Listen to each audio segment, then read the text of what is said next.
Good morning बच्चों। मैं विकास कुमार सैनी मेरे यूट्यूब चैनल में आपका स्वागत करता हूं। मैंने आपको मेरे पिछले इस यूट्यूब क्लास के अंदर मैंने आपको इनवर्स ट्रिग्नोमेट्रिक फंक्शन के बारे में पढ़ाया था और उसके बारे में मैंने सभी क्वेश्चंस के बारे में अलग अलग वीडियो बना के मैंने आपको बताया था उसके अंदर। अब उस चैप्टर के बाद में हमारा जो नया चैप्टर है जिसका नाम है मैट्रिक्स, जिसको हम आव्यूह भी बोलते हैं। अब हम इस टॉपिक के बारे में डिस्कस करते हैं। ये टॉपिक बहुत आसान है और बहुत इजी भी है। तो आज इस हम क्लास के अंदर मैट्रिक्स के बारे में पढ़ते हैं कि मैट्रिक्स का मतलब क्या होता है। मेरे इस चैनल से लगातार जुड़े रहने के लिए आप मेरी यूट्यूब चैनल की जो आईडी है उस आईडी के द्वारा आप मेरे इस चैनल के अंदर आ सकते हो, जिसका आईडी नाम है @मोनू MONU मोनो विकास 88। ये मेरे YouTube चैनल की आईडी है। आप इस आईडी के थ्रू मेरे इस चैनल को लाइक, सब्सक्राइब और शेयर कर सकते हैं। सब्सक्राइब करते ही मेरे सारे वीडियो आपको एक प्लेलिस्ट में मिल जाएंगे। जैसे मैंने पिछले मेरी जो क्लासें थी उसके अंदर मैंने इनवर्स ट्रिग्नोमेट्रिक फंक्शन, प्रतिलोम त्रिकोणमितीय फलन की एक प्लेलिस्ट बना दी थी और उस प्लेलिस्ट के अंदर पूरे चैप्टर के बारे में मैंने एक एक क्वेश्चन के बारे में वहां पे डिस्कस करके मैंने बताया है। तो इसी तरीके से अब हम यहाँ पर जो हमारा टॉपिक है मैट्रिक्स, इस मैट्रिक्स के बारे में मैं आपको इसी तरीके से पढ़ाने वाला हूँ। यानी एक प्लेलिस्ट में बना दूंगा और उसके अंदर हमारी सारी इस चैप्टर से रिलेटेड जितने भी प्रॉब्लम्स है, क्वेश्चन है, एक्सरसाइज है, वो सारी आपको मिल जाएगी। तो हम हमारे इस क्लास के अंदर आज मैट्रिक्स के बारे में पढ़ते हैं कि मैट्रिक्स का मतलब क्या होता है, मैट्रिक्स किसे कहा जाता है। तो देखिए, मैट्रिक्स का मतलब ये होता है, मैट्रिक्स हमारे पास में एक आयताकार विन्यास होता है और इस विन्यास के अंदर हमारे पास में कुछ संख्याएं या कुछ राशियां होती है। उन राशियों के अंदर कुछ राशि पंक्तियों के रूप में व्यवस्थित की जाती है और कुछ स्तंभों के रूप में व्यवस्थित की जाती है। तो इस तरीके का अगर कोई अरेंजमेंट हो जाता है तो उस अरेंजमेंट को हम मैट्रिक्स बोलते हैं, उस अरेंजमेंट को हम आव्यूह बोलते हैं।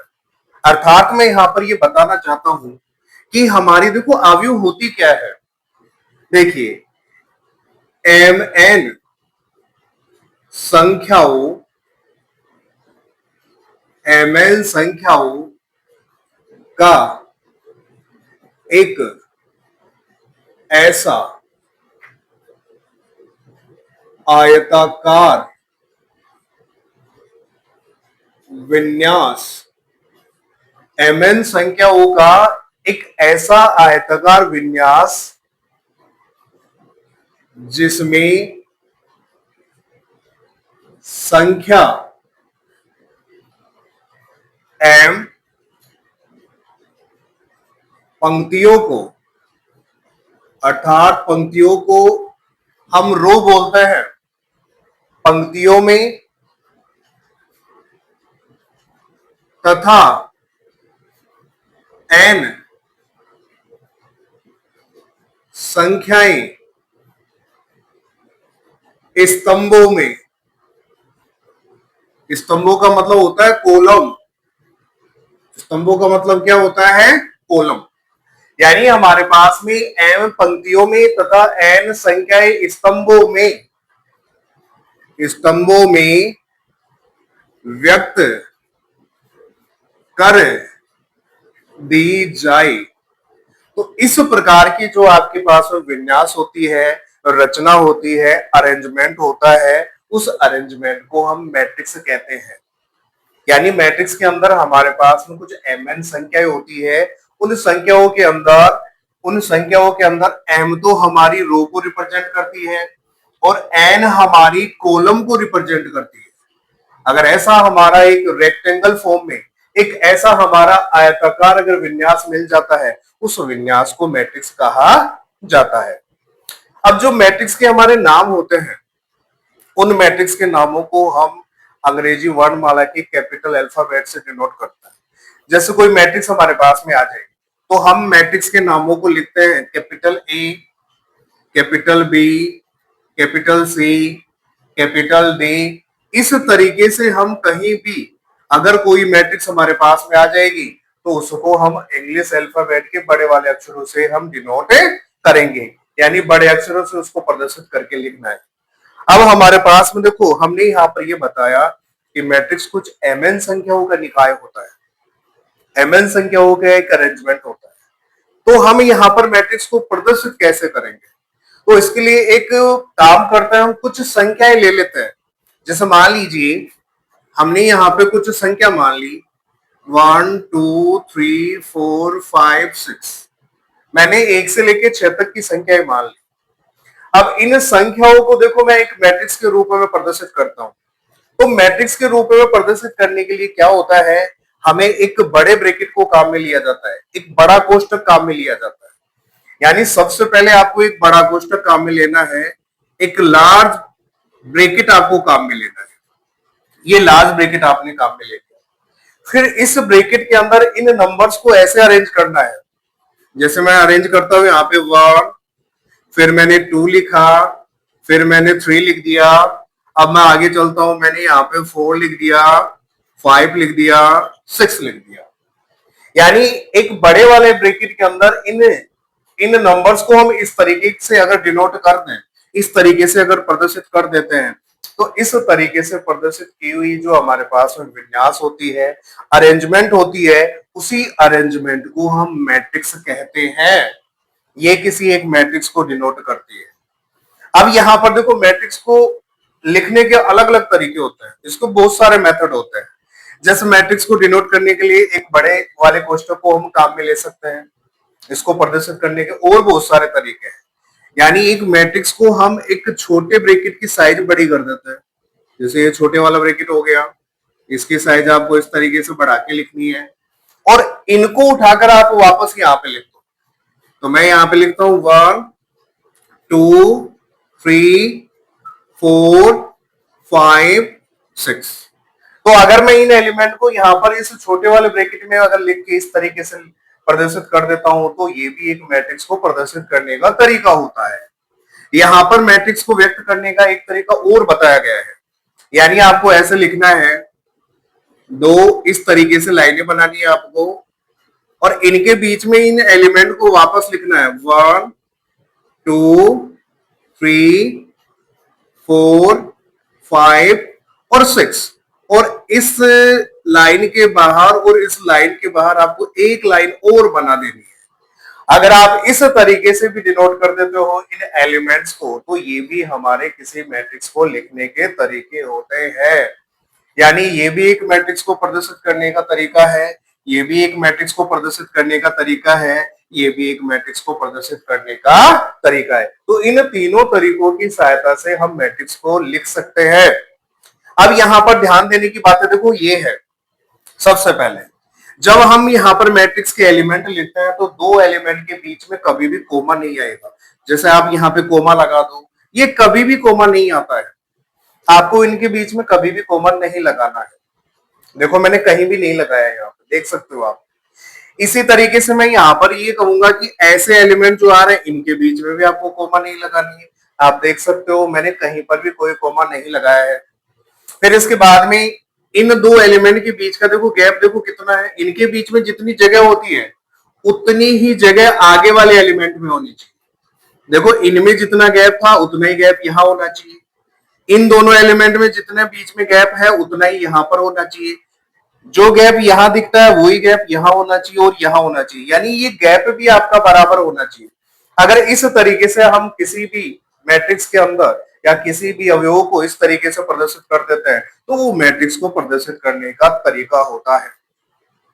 अब इस तरीके अंदर मैंने आपको यहाँ पर देखो बताया, यानी कुछ संख्याएं जो होती है वो रो को प्रदर्शित करती है, पंक्तियों को प्रदर्शित करती है, और कुछ संख्याएं स्तंभों को प्रदर्शित करती है।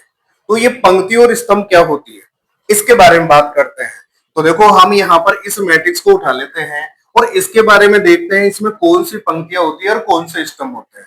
तो इस मैट्रिक्स को बच्चों यहां ले लेते हैं। देखो मैंने ये मैट्रिक्स यहां पे लिख दी 1 2 3 4 5 और 6। ये हमारी मैट्रिक्स मैंने यहां पे ले ली।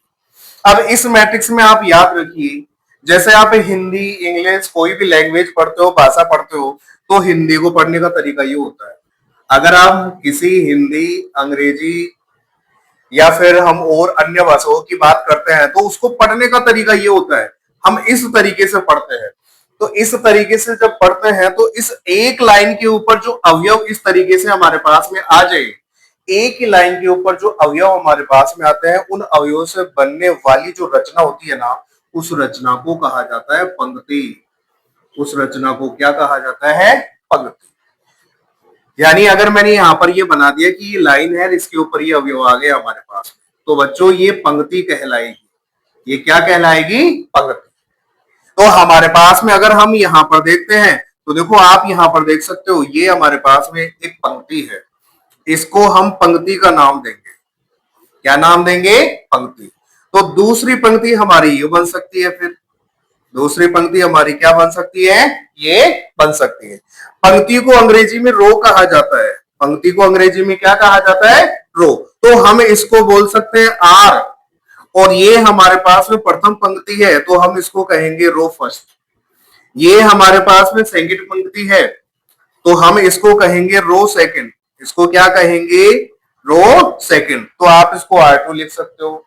इसी तरीके से हम कॉलम की बात करते हैं तो देखो कॉलम का मतलब इस तरीके से एलिमेंट होता है। ये इस तरीके से आपके एलिमेंट मिलते हैं इसके अंदर।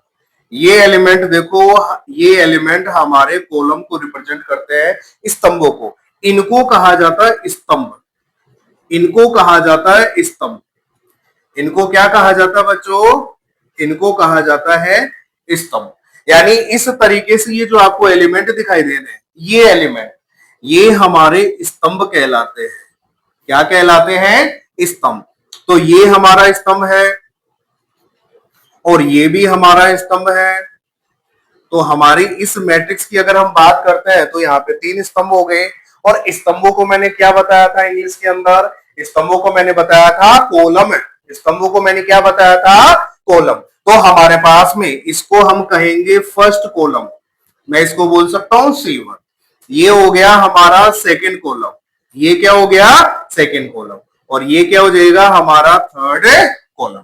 यानी हमारे पास में जो मैट्रिक्स होती है, उस मैट्रिक्स के अंदर जैसे हमारी भाषाएं होती है, हिंदी, अंग्रेजी, संस्कृत, उर्दू, तो उन भाषाओं को हम जैसे पढ़ते हैं, इस तरीके से हिंदी पढ़ी जाती है, आपकी संस्कृत पढ़ी जाती है, उर्दू को हम इस तरीके से पढ़ते हैं। तो भाषाओं को जिस तरीके से पढ़ते हैं, उस तरीके से उस लाइन के ऊपर जितने भी अवयव बनते हैं, उन अवयव से हमारे पास में मैट्रिक्स में पंक्तियां बनती है। तो देखो ये किसी पंक्ति को प्रदर्शित करेंगे, ये किसी पंक्ति को प्रदर्शित करेंगे, और ये वाले अवयव हमारे स्तंभों को प्रदर्शित करते हैं। तो मैट्रिक्स को प्रदर्शित करने की यहाँ पर मैंने 3 विधियां बताई आपको। आप इस तरीके से भी प्रदर्शित कर सकते हो, इस तरीके से भी प्रदर्शित कर सकते हो, और आप इस तरीके से भी प्रदर्शित कर सकते हो। अब यहाँ पर देखो हमारे पास में जो 12th क्लास है, उस क्लास के अंदर हम किस तरीके से प्रदर्शित करते हैं, तो उसमें हमारे पास में प्रदर्शित करने का केवल यही तरीका दिया गया है। इसी तरीके से हम कहीं भी मैट्रिक्स को अगर प्रदर्शित करेंगे तो इस तरीके को काम में लिया जाएगा। ये तरीका आपको यहाँ पर 12th में काम में नहीं लेना है, ये तरीका भी आपको काम में नहीं लेना है। तो ये मैट्रिक्स को प्रदर्शित करने का एक तरीका हो गया। हम इस तरीके से मैट्रिक्स को व्यक्त कर सकते हैं। अब हम आगे चलते हैं, एक मैट्रिक्स के क्रम के बारे में बात करते हैं कि एक मैट्रिक्स का क्रम क्या होता है।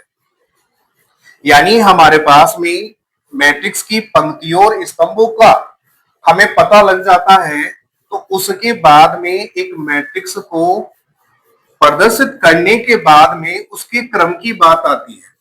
तो मैट्रिक्स का क्रम क्या होता है? मैट्रिक्स का क्रम क्या होता है, तो इसकी बात करते हैं।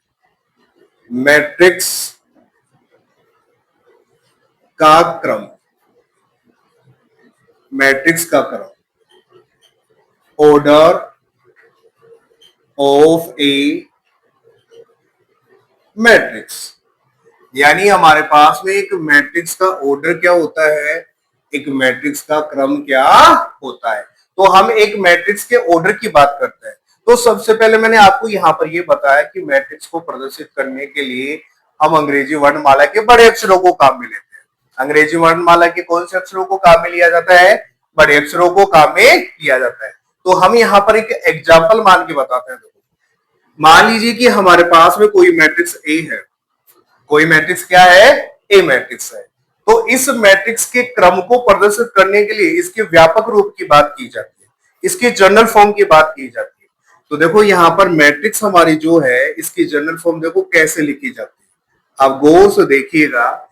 जनरल फॉर्म का मतलब ये होता है A11, A12, A13, ये आगे चलता जाएगा A1n।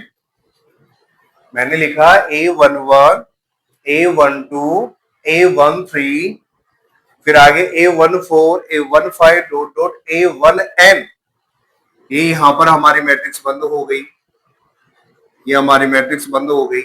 अब हम आगे चलते हैं तो देखो आगे वाला एलिमेंट आता है A21, फिर आगे आता है A22, A23, A24, A25 dot dot A2n।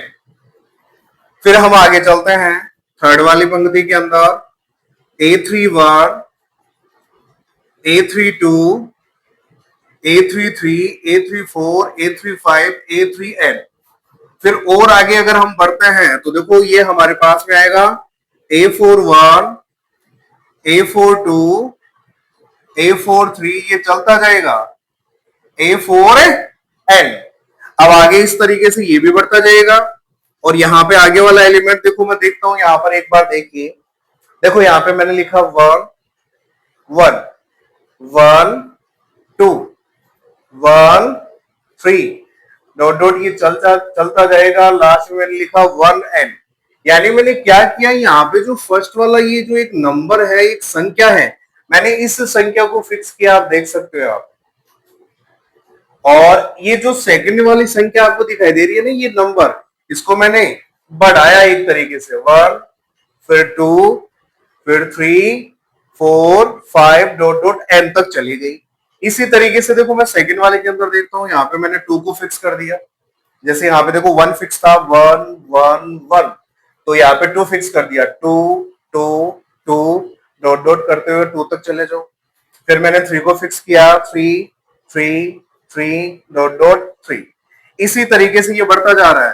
तो 1, ये 2, 3, 4, यानी ये फिक्स हो गया। आपकी बार इधर देखिए आप, ये फिक्स है, ये सारे एलिमेंट फिक्स है। देखो आप यहाँ पे चेक करो, ये फिक्स होते जा रहे हैं आपके, और ये बढ़ता जा रहा है।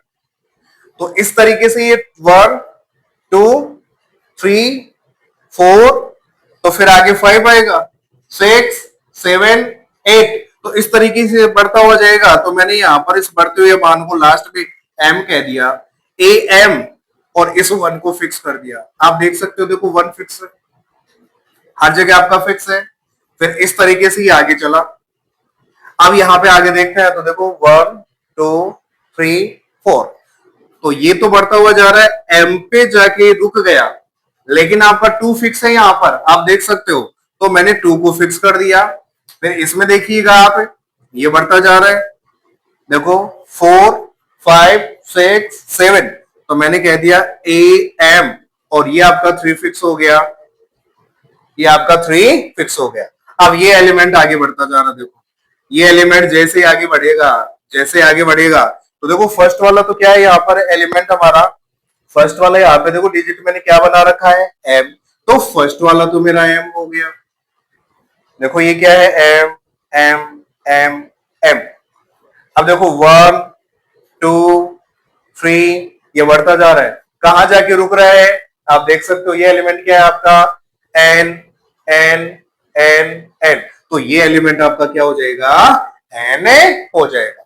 अगर इस तरीके से हम किसी भी मैट्रिक्स को प्रदर्शित कर देते हैं तो वो एक मैट्रिक्स का व्यापक रूप कहलाता है।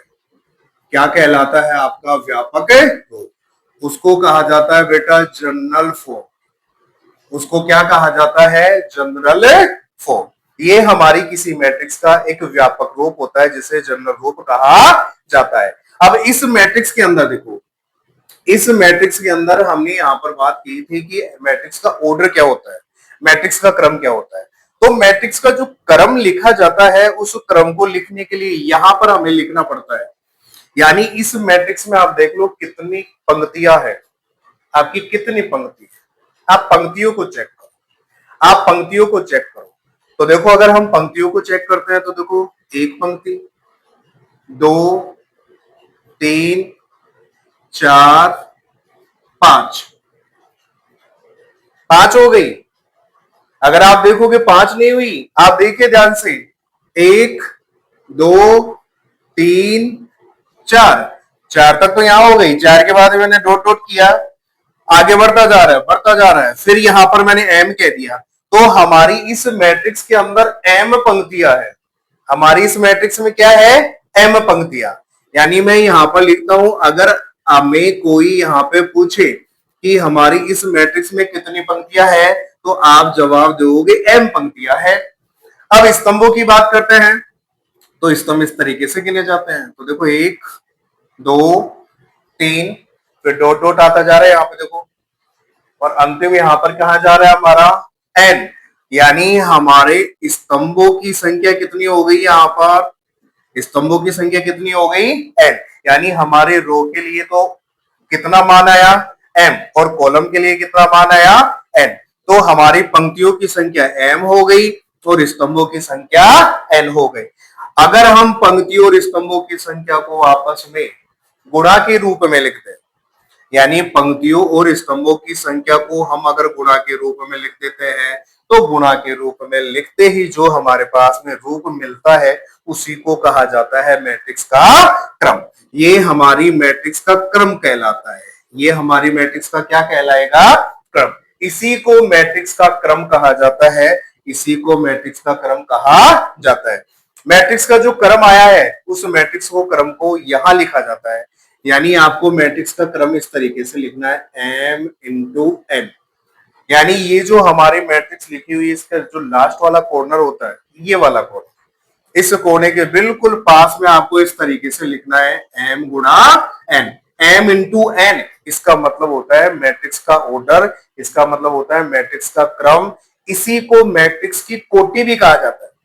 मैंने यहाँ पे जो क्रम बताया है ना, इस क्रम को मैट्रिक्स की कोटि भी कहा जाता है। इस क्रम को क्या कहा जाता है? मैट्रिक्स की कोटि भी कहा जाता है। यानी अगर हमें कोई मैट्रिक्स के क्रम के बारे में पूछता है तो आप सीधा डायरेक्ट इतना ध्यान रखो, उस मैट्रिक्स के अंदर कितनी पंक्तियां हैं आप गिन लेना। उस मैट्रिक्स में कितनी पंक्तियां हैं, पंक्तियों की संख्या को स्तंभों की संख्या से आप गुणा के रूप में लिख दो, इस तरीके से लिख दो। अगर इस तरीके से आपने लिख दिया तो वो मैट्रिक्स का क्रम कहलाता है। मैट्रिक्स का क्या कहलाएगा? क्रम कहलाएगा। अब इसके अंदर आपको कुछ बातें याद रखनी। अगर कोई भी मैट्रिक्स हो, जैसे मैंने लिखा बी मैट्रिक्स, अगर आपको इस मैट्रिक्स के अंदर ये पूछे कि इस मैट्रिक्स का क्रम क्या है, तो वो आपको खुद ऐसे चला के देगा कि इस मैट्रिक्स के अंदर हमारी जो पंक्तियां है, हमारी जो पंक्तियां है मान लीजिए m है, और हमारे जो स्तंभ है वो मान लीजिए n है। तो इस मैट्रिक्स का जो क्रम होगा वो होगा हमारा m गुणा n। मैट्रिक्स का क्रम क्या होगा? m गुणा n। अगर वो ये कहे कि इस मैट्रिक्स में पंक्तियों की संख्या 5 है और इस मैट्रिक्स में स्तंभों की संख्या 6 है, तो आपको वो पूछे इसका क्रम कितना है, तो सिंपल सा तरीका, m की जगह आप 5 कर दो और n की जगह क्या करना है? 6। तो आपकी मैट्रिक्स का क्रम कितना हो गया? 5 गुणा 6। आपकी मैट्रिक्स का क्रम कितना हो गया? 5 गुणा 6। यानी मैं आपको ये बताना चाहता हूं, अगर किसी भी मैट्रिक्स का आपको क्रम लिखना पड़े, उसका ऑर्डर लिखना पड़े या कोटि आपको लिखनी पड़े, तो पहले आपको पंक्तियों की संख्या लिखनी है। पहले पंक्तियों की संख्या, फिर गुणा, फिर स्तंभों की संख्या। पंक्तियों की संख्या को पहले लिखना है, स्तंभों की संख्या को बाद में लिखना है। इस तरीके से आपको एक मैट्रिक्स के ऑर्डर को लिख के बताना है। अब हमारे पास में ये जो मैट्रिक्स है, इस मैट्रिक्स का जनरल फॉर्म जो होता है, शॉर्ट फॉर्म जो होता है, उसको लिखने का एक तरीका और होता है। जैसे ये मैट्रिक्स हमारे पास में इतनी बड़ी मैट्रिक्स है, इसको हम छोटे रूप में कैसे लिखें? तो इस मैट्रिक्स का जो छोटा रूप होता है, इस मैट्रिक्स का छोटा रूप ये होता है ए आई जे एम क्रॉस एन। यानी इस मैट्रिक्स के छोटे रूप को हम ऐसे लिख सकते हैं, ए बराबर ए आई जे एम क्रॉस एन। यानी यहां पर m इंटू एन हमारी मैट्रिक्स की कोटि को प्रदर्शित करता है। ये मैट्रिक्स का क्रम कहलाता है, इसको मैट्रिक्स का ऑर्डर कहा जाता है, m इंटू एन। और यहां पर जो i होता है, ये i हमारी मैट्रिक्स की पंक्तियों को प्रदर्शित करता है। कौन से नंबर वाली पंक्ति है? i का मतलब होता है पंक्ति, j का मतलब होता है स्तंभ। यानी हमारी जो यहाँ पे i होती है ना, i पंक्ति को प्रदर्शित करती है। आई किसे प्रदर्शित करेगी? पंक्ति को, जिसका मान, जहां हमारे पास में आई का मान 1 से लेके 1 2 3 से लेके m तक होता है। आई का मान कहां तक हो सकता है? 1 2 3 4 से लेके m तक होता है। इसी तरीके से यहाँ पे जे के लिए बताया गया है, जे हमारा स्तंभों को प्रदर्शित करता है। जे हमारा स्तंभों को प्रदर्शित करेगा, कॉलम को प्रदर्शित करेगा। और जहां पर जे का मान हमारे पास में होता है 1 2 3 से लेके n तक, यानी आई का मतलब होता है पंक्तियां, जिसको हम रो बोलते हैं, और जे का मतलब होता है स्तंभ, जिसको हम बोलते हैं कॉलम। तो आई का मतलब याद रखिएगा पंक्ति होता है, जे का मतलब क्या होता है? स्तंभ में होता है। ये किसी मैट्रिक्स के व्यापक रूप को छोटे रूप में लिखने का एक तरीका होता है, जिसको हम ए बराबर ए आई जे एम इंटू एन के द्वारा प्रदर्शित कर सकते हैं। तो याद रखना, यहाँ पर जो कोने में आपको जो भी लिखा हुआ मिलता है, उसका मतलब मैट्रिक्स की कोटि होती है, उसका मतलब मैट्रिक्स का ऑर्डर होता है, और उसी को मैट्रिक्स का क्रम भी कहा जाता है। अब हमें कोई मैट्रिक्स इस तरीके से दी जाती है, और वहां पर यह भी पूछता है कि इस मैट्रिक्स में अवयवों की कुल संख्या बताओ। तो सीधा सा तरीका है, देखो हमारे पास में मैट्रिक्स की पंक्ति और स्तंभों की संख्या का पता लग जाए। यानी देखो यहाँ पे आओ एक बार, हमारी बी मैट्रिक्स में मैंने एक एग्जांपल लिया था। इस बी मैट्रिक्स के अंदर देखो कितनी पंक्तियां हैं, पंक्तियों की संख्या कितनी है? 5, और स्तंभों की संख्या कितनी है? 6। तो इनको आप गुणा करके लिख दो, इनको आप गुणा करके लिख दो, यानी m इंटू एन जो था उसका मान कितना आएगा? अगर हम उसका मान लिख देते हैं तो वो कहलाते हैं उस मैट्रिक्स में अवयवों की कुल संख्या का मान। तो हमारी बी मैट्रिक्स में अवयवों की कुल संख्या का मान यहाँ पे कितना होगा? 5 गुणा 6 बराबर 30। कितने अवयव होंगे हमारे मैट्रिक्स बी में? हमारे मैट्रिक्स बी में कुल अवयवों की संख्या कितनी होगी? 30 होगी। तो आपको अगर वो पंक्ति और स्तंभों की संख्या दे देता है, तो आपको वहां पर ये बताना है उसके कुल अवयव कितने होंगे, तो डायरेक्ट आपको उनको गुणा करके लिख देना है। तो इस तरीके से हम किसी मैट्रिक्स के कुल अवयव की संख्या का पता लगा सकते हैं। अब देखो, इस व्यापक रूप के अंदर कई बार आपको एक प्रश्न पूछता है, और वो प्रश्न देखो छोटे एक एक नंबर वाले क्वेश्चन के अंदर पूछ लिया जाता है, कभी कभार ऐसा हो जाता है। तो देखो मैं आपको वो क्वेश्चन भी बताता हूं तो किस तरीके से वो पूछता है। जैसे मान लीजिए हमारे पास वो एक एग्जांपल देगा, मान लो कि एक मैट्रिक्स ये है हमारे पास, ए मैट्रिक्स है, उसने कहा 2 6 5 2 1 4, ये हमारी एक मैट्रिक्स हो। जब आप मैट्रिक्स लिखते हो तो विशेष ध्यान दीजिएगा, इनके बीच का जो गैप है, ये बीच की दूरी है, ये बिल्कुल बराबर होनी चाहिए। ये बिल्कुल देखो बराबर बराबर बराबर है, ये बिल्कुल बराबर होनी चाहिए। अब सबसे पहले तो हम इस मैट्रिक्स के ऑर्डर की बात करते हैं, इसका क्रम क्या होगा। तो आप देखिए इसमें पंक्ति कितनी है, पंक्ति इस तरीके से होती है। तो देखो एक पंक्ति, दो पंक्ति, यानी ये फर्स्ट रो हो गई, ये सेकंड रो हो गई। कॉलम की बात करते हैं, first column, second column, third column. तो हमारे पास में रो तो हो गई 2 और कॉलम कितने हो गए 3। तो सबसे पहले आप पंक्तियों की संख्या को लिखना है। यहाँ पे कितनी पंक्ति है? 1 2, तो 2 तो पंक्ति हो गई। फिर लगाओ गुणा का निशान, और फिर स्तंभ गिन लो, 1 2 3। स्तंभ कितने हो गए हमारे पास में? 3। तो हमारी इस मैट्रिक्स का क्रम कितना हो गया? 2 गुना 3। यानी हम इस मैट्रिक्स के क्रम को यहां पर ऐसे भी लिख सकते हैं, order of matrix A, order of matrix A.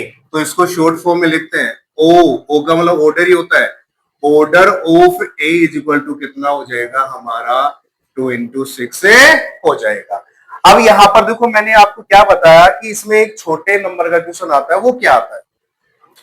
वो यहां पर एक मैट्रिक्स देके आपको उसके अवयव के बारे में पूछेगा। यानी ये इस मैट्रिक्स के अवयव कहलाते हैं, इनको अवयव कहा जाता है। जैसे हम इस अवयव की बात करते हैं, इस अवयव का मतलब क्या होता है? इस अवयव का मतलब ये होता है पहली पंक्ति। देखो ये पहली वाली पंक्ति हो गई, पहली पंक्ति, और ये हो गया पहला स्तंभ। पहली पंक्ति पहले स्तंभ का पहले वाला अवयव, यानी प्रथम पंक्ति प्रथम स्तंभ का प्रथम अवयव। इसका मतलब ये हुआ। तो अगर आपको इस एग्जांपल में पूछ ले कि भाई a11 का मान बताओ, तो आपको प्रथम पंक्ति प्रथम स्तंभ देखना है। ये रहा प्रथम पंक्ति, ये रहा प्रथम स्तंभ का प्रथम अवयव, प्रथम पंक्ति प्रथम स्तंभ का प्रथम अवयव। तो उसका मान कितना दे रखा है? यहाँ पर 2 दे रखा है। उसका मान कितना दे रखा है? 2। इसी तरीके से जैसे वो पूछ ले कि भाई a22 का मान बताओ, इसका मतलब हो गया पहले वाला जो मान होता है, यहाँ पे पहले वाली जो संख्या होती है वो पंक्ति को प्रदर्शित करती है और दूसरी वाली संख्या स्तंभ को प्रदर्शित करती है। तो हमारी जो मैट्रिक्स दी हुई है उसमें आपको ये देखना है दूसरी पंक्ति, ये पहली पंक्ति हो गई, दूसरी पंक्ति। देखो ये दूसरी पंक्ति, ये दूसरी पंक्ति, दूसरी पंक्ति और दूसरा जो अवयव होता है, जो संख्या होती है वो स्तंभ को प्रदर्शित करती है। तो दूसरी पंक्ति दूसरे स्तंभ का दूसरा अवयव, दूसरी पंक्ति दूसरा स्तंभ, ये पहला स्तंभ हो गया, ये दूसरा स्तंभ हो गया। तो दूसरी पंक्ति दूसरे स्तंभ का पहला अवयव, दूसरी पंक्ति दूसरे स्तंभ का दूसरा अवयव, ये दूसरी पंक्ति ये दूसरे स्तंभ का दूसरा अवयव। तो a22 का मान कितना हो जाएगा हमारे पास में? 1 हो जाएगा।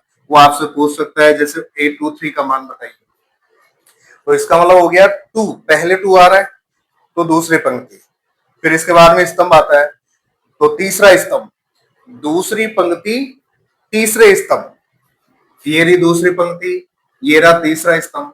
तो दूसरी पंक्ति तीसरे स्तंभ का दूसरा अवयव, दूसरी पंक्ति तीसरे स्तंभ, ये दूसरी पंक्ति ये तीसरा स्तंभ, इसका दूसरा अवयव। तो a23 का मान कितना आ जाएगा हमारे पास में? 4 आ जाएगा। एक अवयव और देखते हैं, जैसे वो आपको पूछ ले a13 का मान बताइए, तो पहले क्या आया? 1, 1 का मतलब हो गया पहली पंक्ति, फिर क्या आया? 3, 3 का मतलब हो गया तीसरा स्तंभ। तो पहली पंक्ति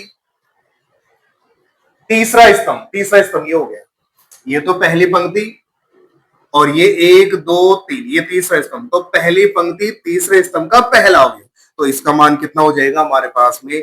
5 आ जाएगा। तो इस व्यापक रूप से वो आपको किसी मैट्रिक्स के अवयव पूछता है।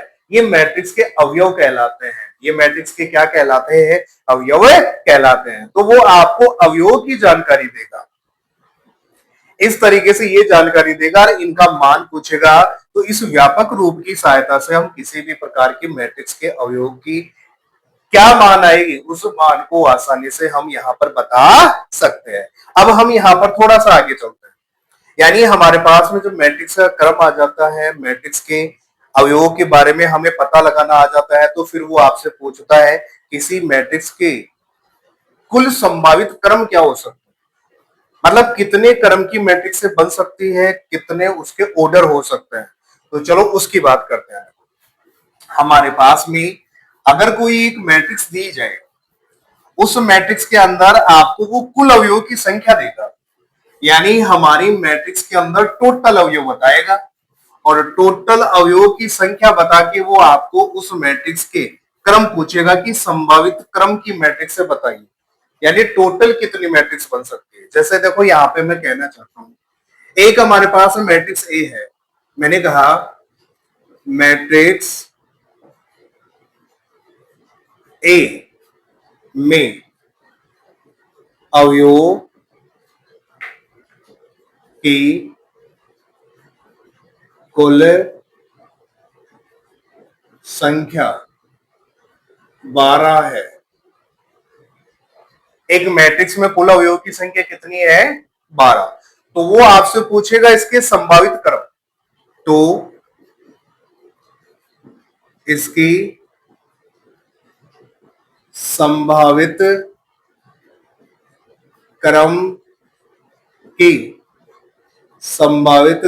की कितनी मैट्रिक्स है या अवयव है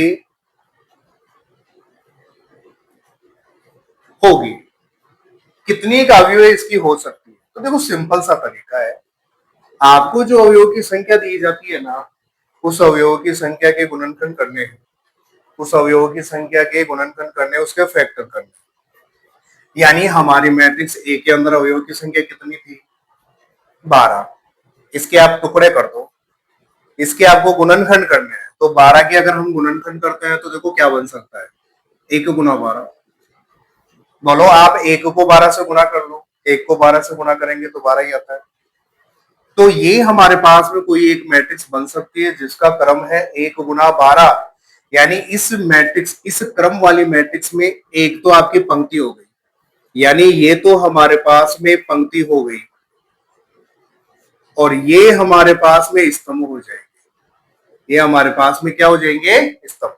तो 12 अवयव वाली एक मैट्रिक्स का क्रम हो गया 1 गुना 12, यानी एक पंक्ति है और 12 स्तंभ है। इस क्रम को उल्टा कर दो आप, तो ये 12 गुना भी तो 1 बन सकता है ना। यानी हमारे मैट्रिक्स में 12 पंक्तियां बन जाए और 1 स्तंभ बन जाए।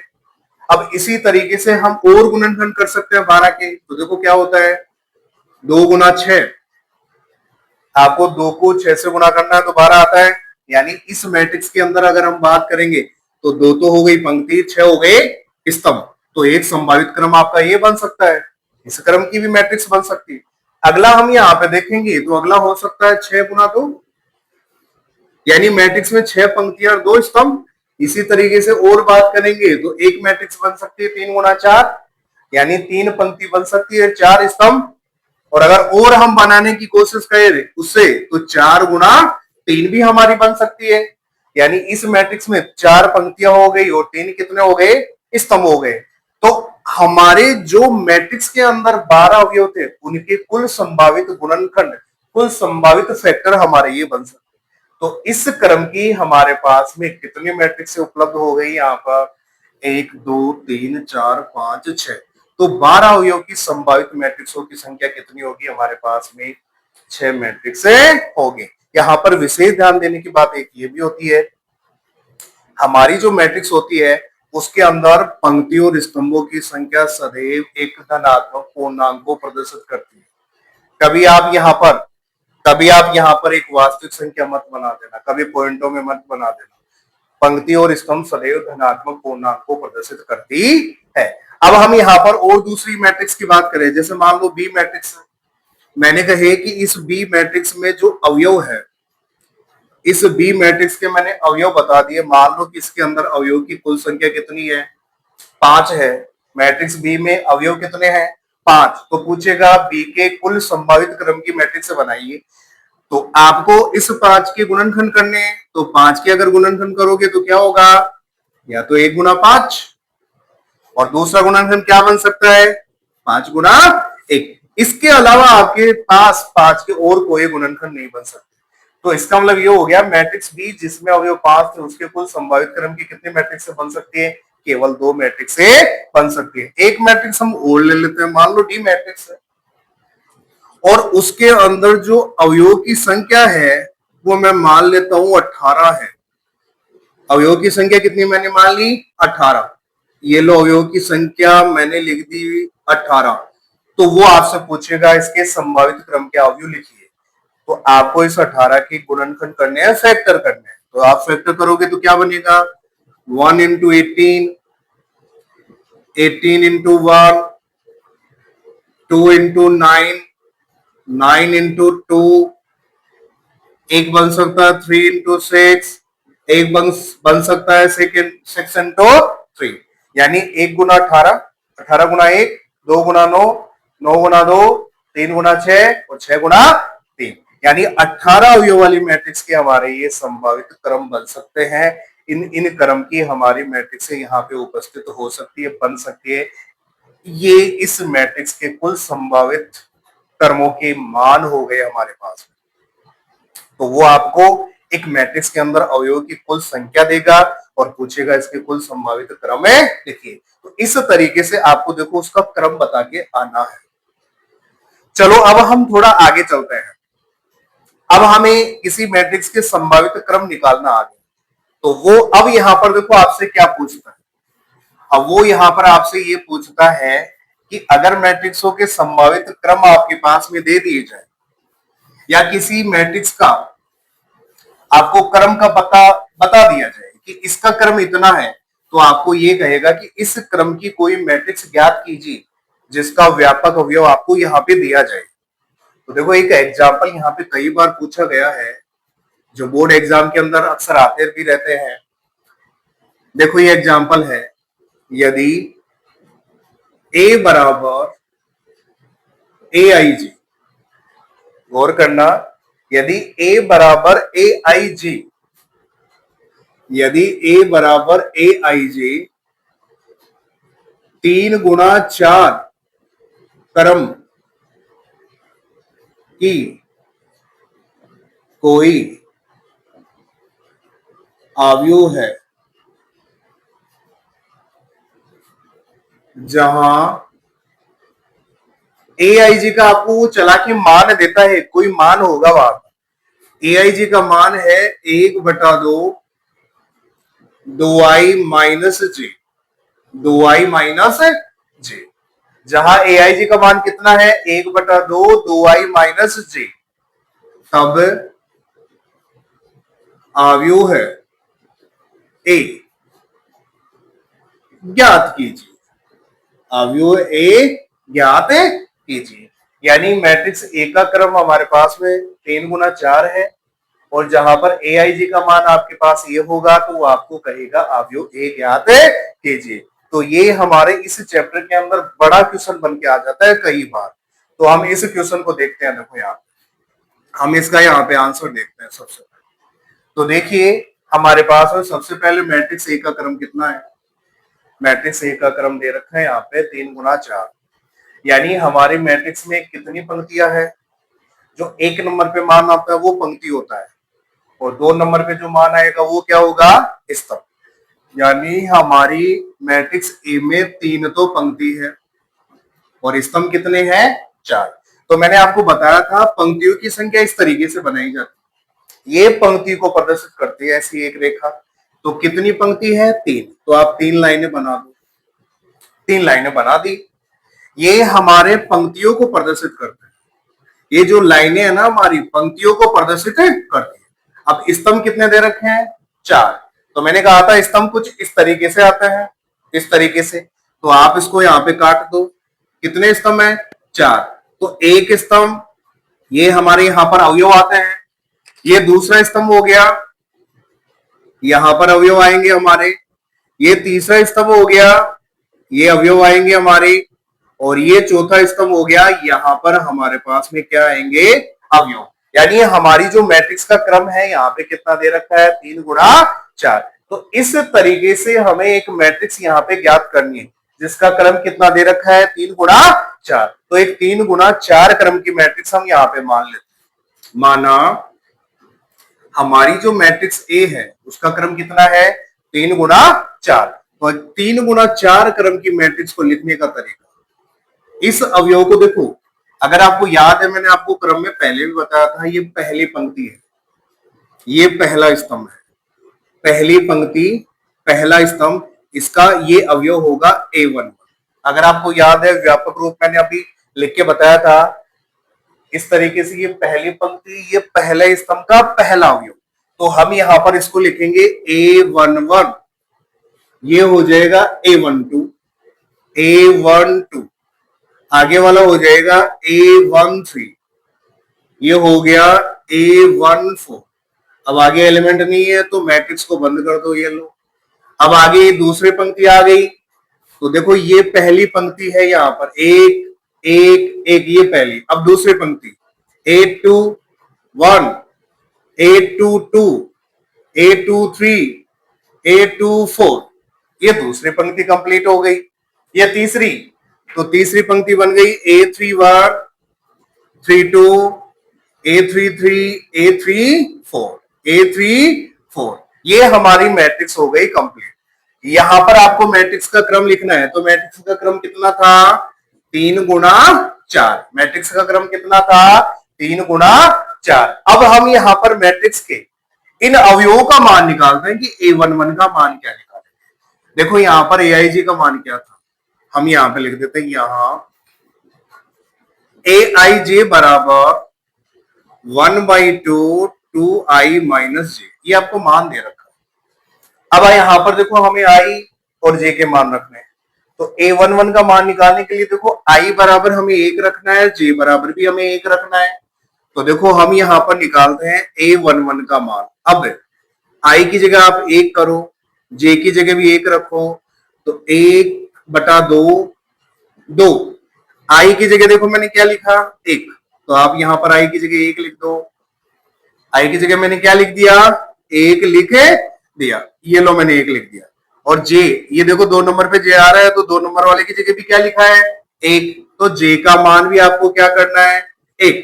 अब आपको इसको हल करके देखना है, तो देखो 2 में से 2 गुना 1, 2 में से 1 गया तो कितना आया?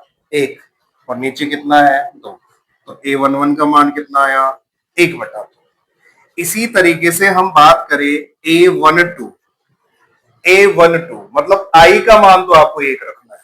देखो गौर कीजिएगा मैं क्या बोल रहा हूं, I का मान 1 करो और J का मान कितना है? 2, तो यहां पे रखने का 1/2, 2 गुना I का मान 1, I का मान देखो यहाँ पे क्या रखना है?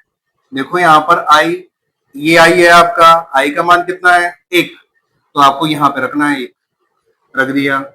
फिर J, 2 नंबर वाला J आ रहा है, तो J का मान कितना है? 2, J का मान कितना है? 2, तो आपको J का मान 2 यहाँ पे रखना है, तो -2, 2 - 2 0/2, तो इसका मान आ गया 0। तीसरा मान है A13, यानी I का मान आपको कितना रखना है? I का मान कितना रखना है? 1, और J का मान कितना रखना है? 3, तो हम यहाँ पे रखते हैं 1/2, देखो इसी में रखना है, ये देखो यहाँ पे 1/2, I का मान 1 माइनस 2 नंबर पे आपका J आएगा, देखो यहां से देखो 2 नंबर पे क्या है? J, तो J का मान कितना दे रखा हमें? 3, तो आप यहाँ पे 3 रख दो, ये रख दिया 3। अगर आप हल करोगे तो A13 का मान देखो कितना आया? 2 - 3 -1/2, तो इसका मान कितना आ गया? -1/2। अगले हम अवयव की बात करते हैं, तो देखो अगला अवयव है A21, A21 I की जगह 2 रखना है, J की जगह आपको 1 रखना है, 1/2, 2 गुणा 2 -1, तो 2 दूनी 4 -1, 4 में से 1 गया तो 3/2। अगला मान आएगा आपका A21 आ गया, तो अगला आएगा A22, A22 का मान रखेंगे तो I का मान भी 2 करना है, J का मान भी 2 करना है। चलो चेक कीजिए, 1/2 2 इंटू 2, देखो I का मान कितना है? 2 माइनस J का मान कितना है? 2, तो हमने लिखा 2, 2 इंटू 2 4 - 2, 4 - 2 बन गया 2 अपॉन 2, 2 को 2 से डिवाइड करेंगे तो कितना आएगा? 1। आगे वाला अवयव आ गया A23, यानी I की जगह आपको 2 रखना है, J की जगह 3, तो हम लिखेंगे 1/2 I2 हो गया, J3 सॉरी I हो गया हमारा 2। देखो यहां पे चेक कर लो आप, I का मान कितना है? 2, ये 2 पहले वाला है, और I का मान कितना है? 2 माइनस J हो गया हमारा 3, तो देखो कितना बना? 4, 2 इंटू 2 4 - 1 प्लस 1/2, तो इसका मान आ गया 1/2। अब आगे वाला हम यहां पे निकाल लेते हैं। देखो आगे वाले अवयव की हम अगर और बात करते हैं, तो आगे वाला अवयव हमारा क्या आएगा, A24 का मान आ गया हमारे पास में, A24 का मान वो निकालते हैं, A24 देखो ये रहा अवयव A24 1/2 आई की जगह 2 करना है, माइनस जे की जगह 4, तो 2 इंटू 2, 4 माइनस 4, 0/2, तो इसका मान क्या आ जाएगा 0। एक मान देखो यहाँ पर ये और निकालना है 1/3 तो निकाल लिया हमने, देखो यहाँ पर एक 1/4 और निकालना है, उस 1/4 का मान बच्चों यहां निकालो, देखो A14 इस एलिमेंट का मान और निकालना, हमने 1/3 तक निकाल लिया था, तो 1/4, तो देखो 1/4 1/2, 2 इंटू आई का मान तो 1 है, माइनस जे का मान 4, सोल्व करेंगे तो देखो कितना आया 2 माइनस 4 माइनस 2, 2 माइनस 4 माइनस 2/2, तो -1। अब आ जाइए थर्ड वाली पंक्ति की बात करते हैं, तो A31 इस एलिमेंट की बात कर रहे हैं, तो इसकी बात करेंगे तो 1/2, 2 इंटू आई का मान 3, जे का मान 1, कैलकुलेशन करेंगे तो 2 इंटू 3 6, -1, तो माइनस सॉरी 6 -1 तो प्लस का 5 है, तो ये बन गया 5/2। आगे वाला मान देखते हैं, तो A32 1/2, देखो क्या आता है हमारे पास में यहाँ पे मान 2 इंटू आई का मान 3 माइनस जे का मान 2, तो ये बन गया 6 -2, 6 -2 कितना बनता है 4/2, तो ये बन गया 2।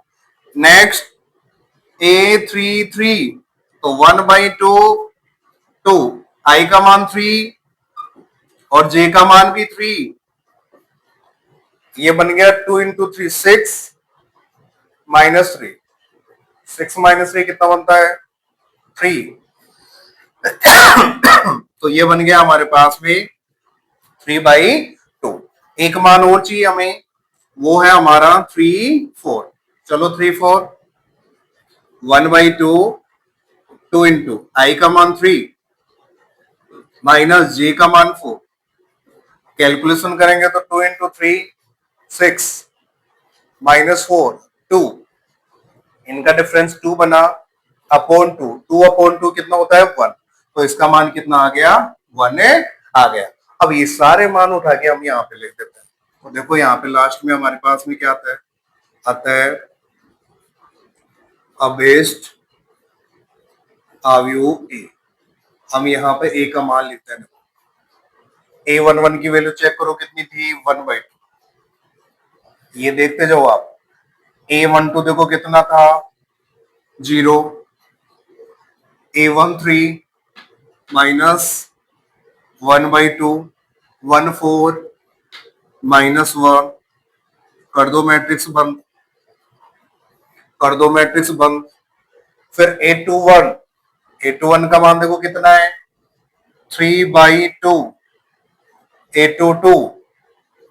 A22 का मान देखो कितना निकाला बच्चों हमने, A22 का मान देखो कितना आ रहा था 1, देखो ये लिखा हुआ यहाँ पे देखिए 2 माइनस 2 इंटू 2 4 -2, तो 2/2, तो 1 आ गया। A22 का मान कितना है 1, A23 का मान देखो कितना है 1/2, 1/2, A24 का मान कितना आया 0, फिर इसके बाद में A31 का मान देखो कितना आया था 5/2, A32 2, A33 3/2 और A34 का मान कितना आ गया 1, और ये हमारी मैट्रिक्स का हो गया क्रम। तो इस तरीके से आपको बोर्ड एग्जाम में ये पूछेगा, इस तरीके से आपको इस क्वेश्चन का सॉल्यूशन करके आना है। तो हमारी इस मैट्रिक्स वाली 3.1 जो एक्सरसाइज आएगी उसमें इस तरीके के क्वेश्चन हमारे बहुत सारे आने वाले हैं।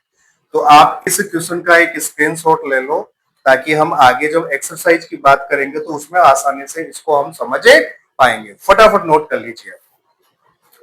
फिर हम थोड़ा सा आगे चलते हैं। चलो देखो, अब हमारे पास में एक मैट्रिक्स का अगर क्रम दिया जाता है, अगर हमारे पास में एक मैट्रिक्स का ऑर्डर हो, तो उस ऑर्डर की हेल्प से हम उस मैट्रिक्स के व्यापक अवयव एआईजी के मान की सहायता से हम किसी भी क्रम की मैट्रिक्स को आसानी से ज्ञात कर सकते हैं। ये प्रश्न हम यहाँ पर हल करके देख चुके हैं। अब इससे आगे वाले टॉपिक की अगर हम बात करते हैं, तो इस चैप्टर के अंदर हमारे पास में जो आगे वाला टॉपिक है वो है हमारा मैट्रिक्सों के प्रकार। तो आगे वाला जो टॉपिक है वो है अवयवों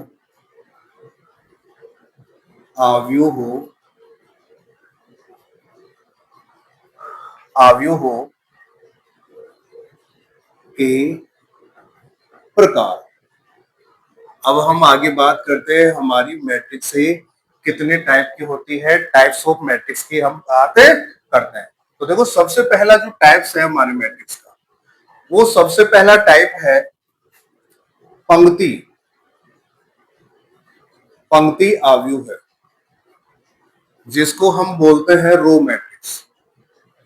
जिसको हम क्या बोलते हैं? Row matrix. अब देखो, ये रो मैट्रिक्स क्या होती है? पंक्ति आव्यूह का मतलब क्या होता है? ऐसी मैट्रिक्स जिसके अंदर केवल एक ही पंक्ति हो, ऐसी मैट्रिक्स जिसके अंदर केवल सिंगल रो होनी चाहिए, एक ही पंक्ति होनी चाहिए, उसको क्या कहा जाता है? पंक्ति मैट्रिक्स या रो मैट्रिक्स कहा जाता है।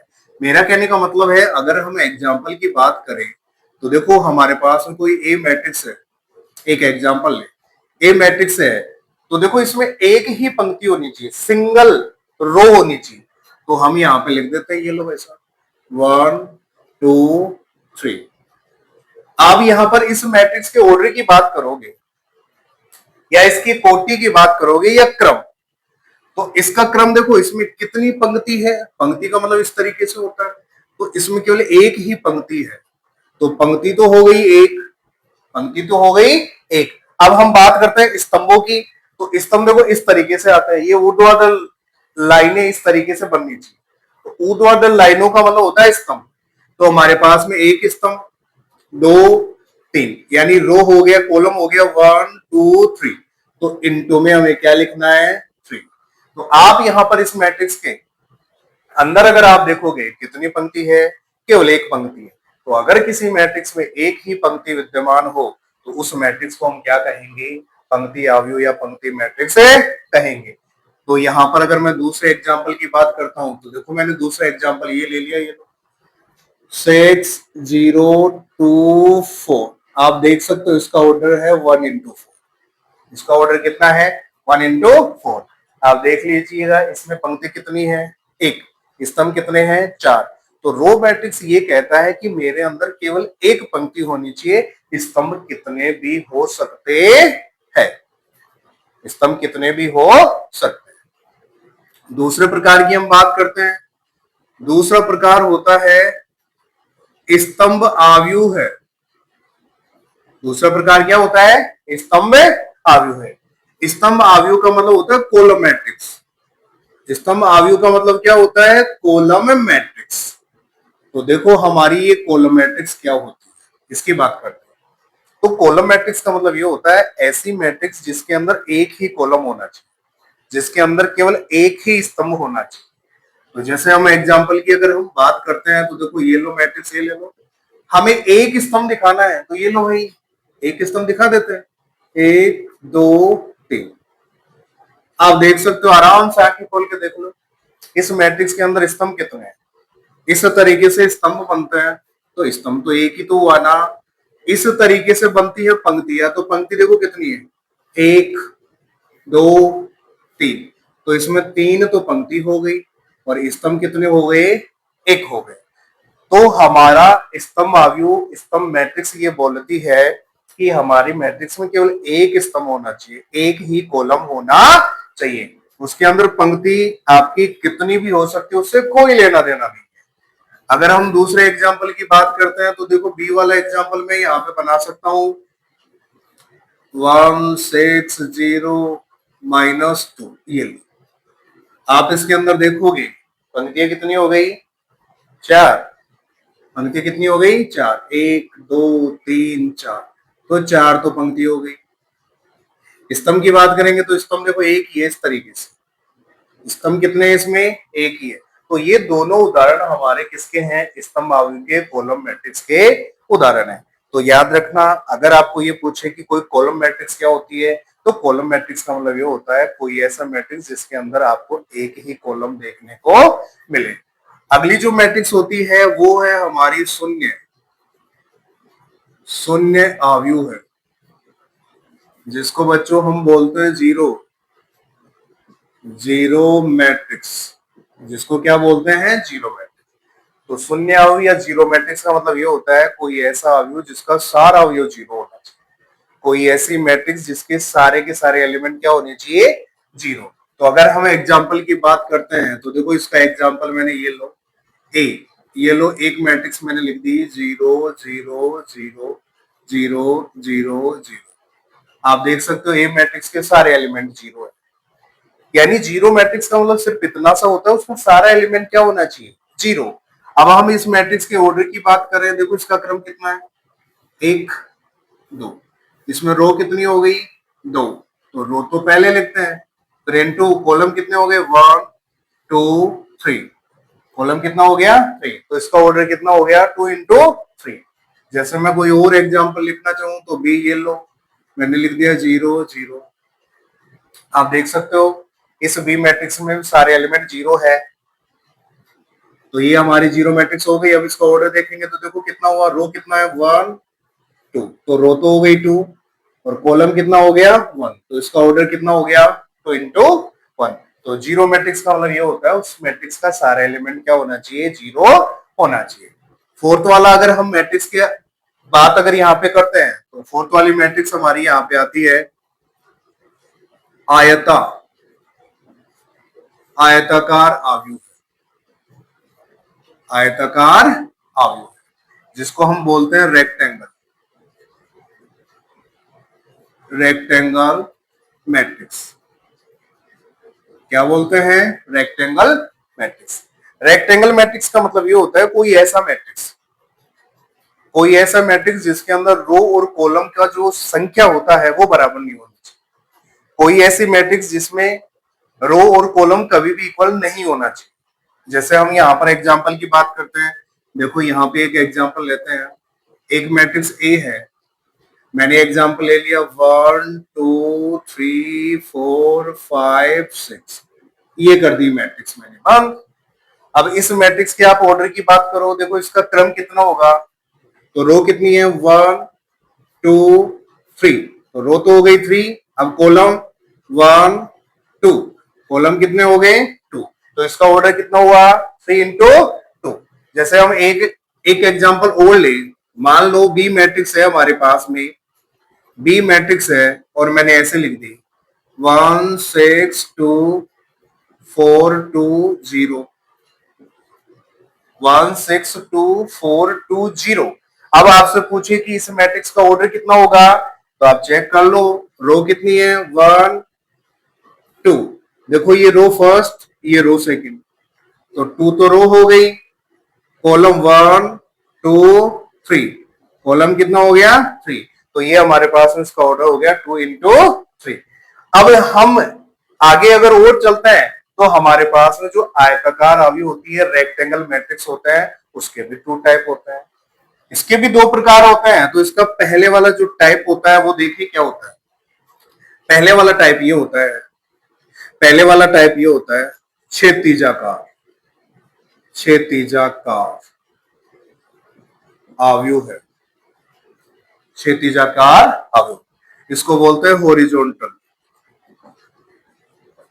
Horizontal matrix.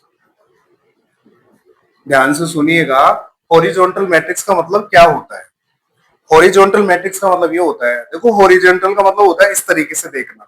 जैसे मैं बिल्कुल सीधा देखूं, अगर मैं सीधा बिल्कुल देखता हूं ना तो वो एक तरीके से हॉरिजॉन्टल होता है।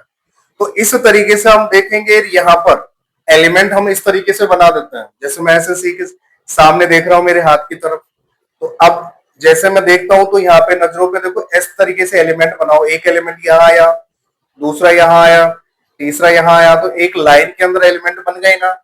एक लाइन में एलिमेंट बनने का मतलब ये होता है आपका रो, जिसको हम पंक्ति बोलते हैं।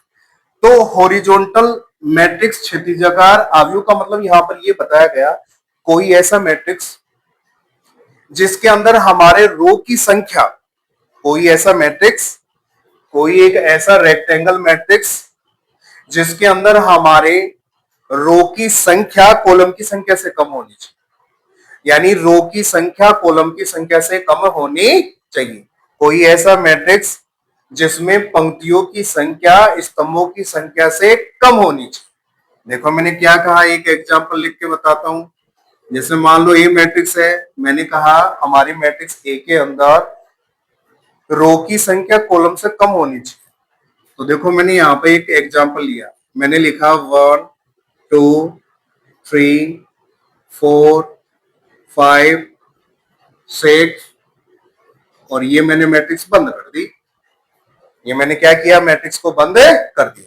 अब हमारे पास में देखो हॉरिजॉन्टल मैट्रिक्स ने क्या कहा था, यानी रो की संख्या कॉलम की संख्या से कम होनी चाहिए, पंक्तियों की संख्या स्तंभों की संख्या से कम होनी चाहिए। तो देखो इसका सबसे पहले ऑर्डर लिखिए, तो हमारे पास में रो कितनी है 2, कॉलम कितना है 1 2 3, कॉलम कितना है 3।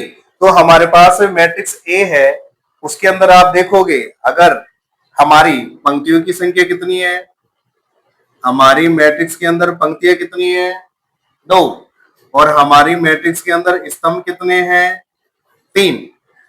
तो पंक्तियों की संख्या स्तंभों की संख्या से कम हुई या नहीं हुई। तो इस तरीके की अगर आपको पंक्तियों और स्तंभों में संबंध देखने को मिले तो उसको क्या कहेंगे हम, क्षैतिजाकार अवयव या हॉरिजॉन्टल मैट्रिक्स से कहेंगे, यानी रो की संख्या कॉलम की संख्या से कम होनी चाहिए। इसका दूसरा टाइप देखो क्या होता है, दूसरा टाइप होता है हमारा ऊर्ध्वाधर, ऊर्ध्वाधर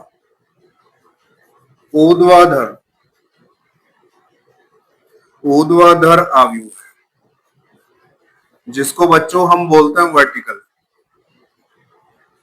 जिसको हम बोलते हैं वर्टिकल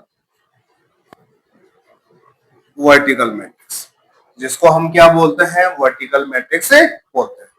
अब ऊर्ध्वाधर का मतलब क्या होता है, हमारे पास में कोई ऐसा अवयव, कोई ऐसी एक मैट्रिक्स जिसके अंदर हमारे कॉलम होते हैं ना वो रो से कम होने चाहिए, कॉलम की संख्या रो से कम होनी चाहिए।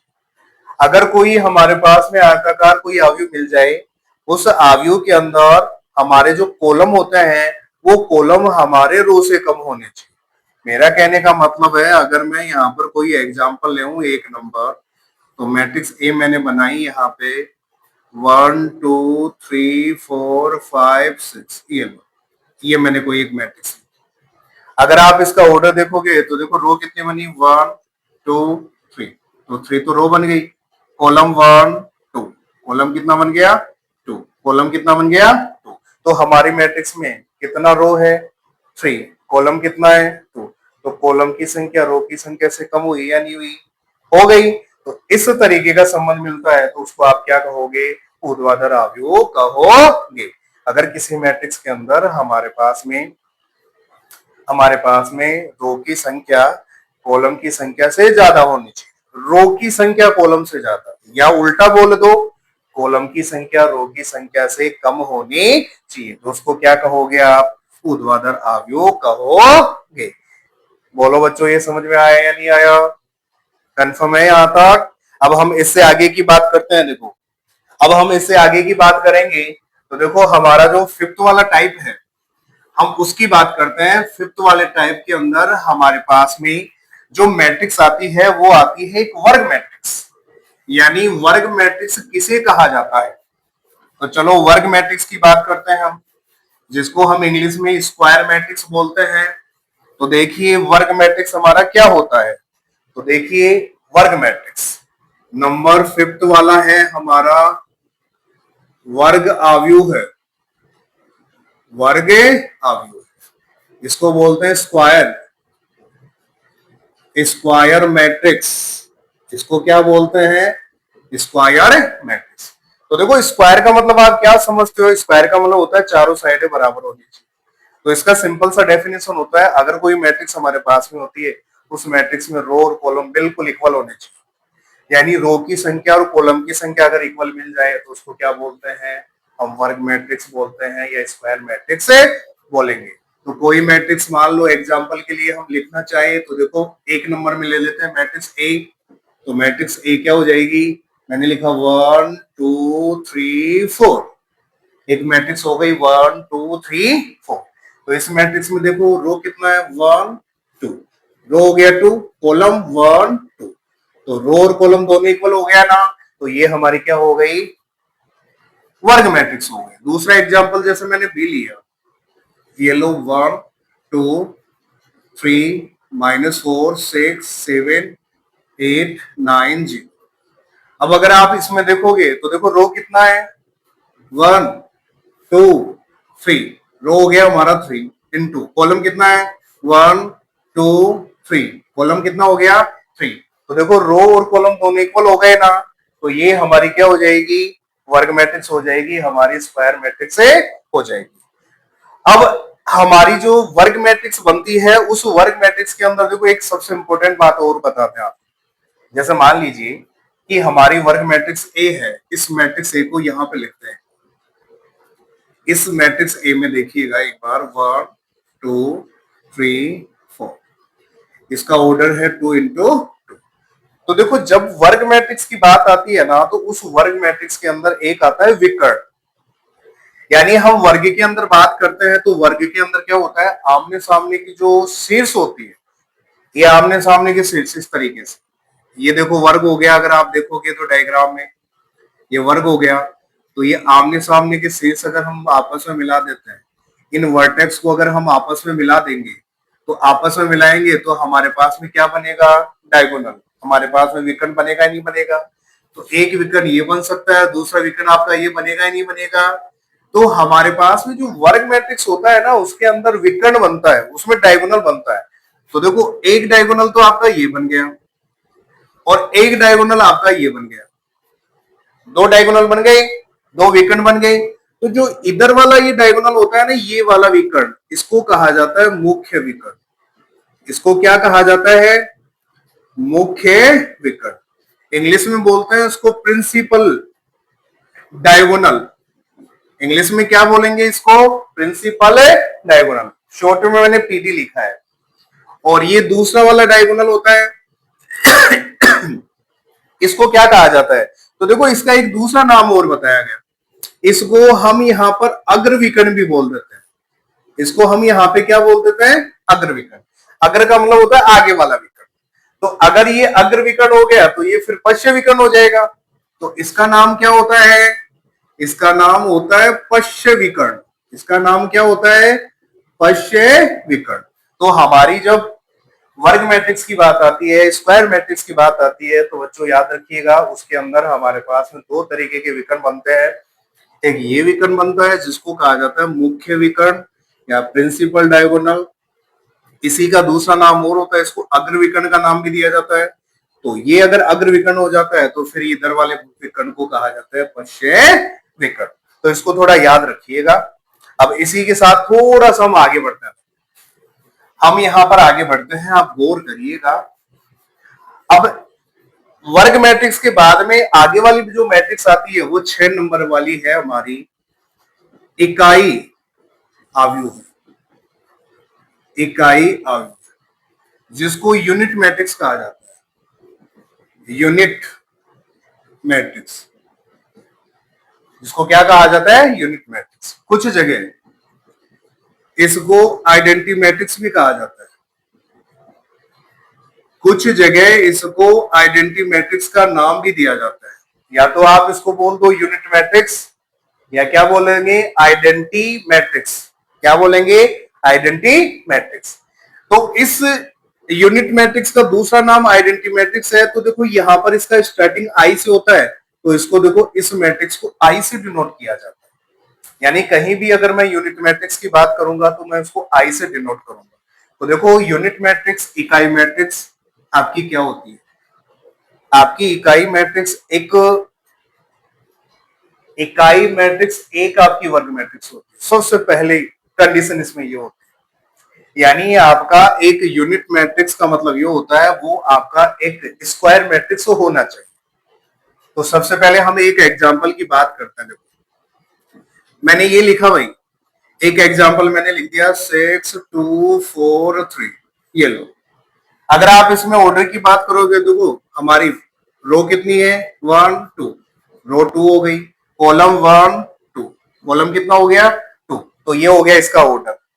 अब हम यहाँ पर बात कर रहे थे कि हमारी यूनिट मैट्रिक्स इकाई मैट्रिक्स कब बनेगी ये, अगर हमारी जो वर्ग मैट्रिक्स है उस वर्ग मैट्रिक्स के अंदर जो मुख्य विकर्ण होता है ना, मुख्य विकर्ण, ये मुख्य विकर्ण है, इस मुख्य विकर्ण का सारा एलिमेंट आपका यूनिट होना चाहिए, एक होना चाहिए। इस मुख्य विकर्ण के अवयवों का मान एक होना चाहिए।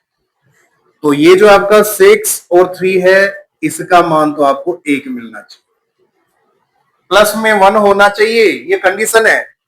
और बाकी इनके अलावा जो मुख्य विकर्ण के अलावा जितने अवयव है ना वो सारे के सारे अवयव क्या होने चाहिए, 0 होने चाहिए। तो अगर इस तरीके से आपको कोई भी वर्ग मैट्रिक्स मिल जाती है तो उस मैट्रिक्स को क्या कहोगे आप, इकाई मैट्रिक्स या इकाई अवयव कहोगे। तो याद रखिएगा अगर कोई वर्ग मैट्रिक्स जिसका मुख्य विकर्ण का अवयव इकाई होना चाहिए, एक के बराबर प्लस एक के बराबर होना चाहिए, बाकी सारा एलिमेंट उसका क्या होना चाहिए, 0। अगर ऐसा देखने को मिलता है तो उस मैट्रिक्स को कहा जाता है इकाई अवयव या यूनिट मैट्रिक्स कहा जाता है।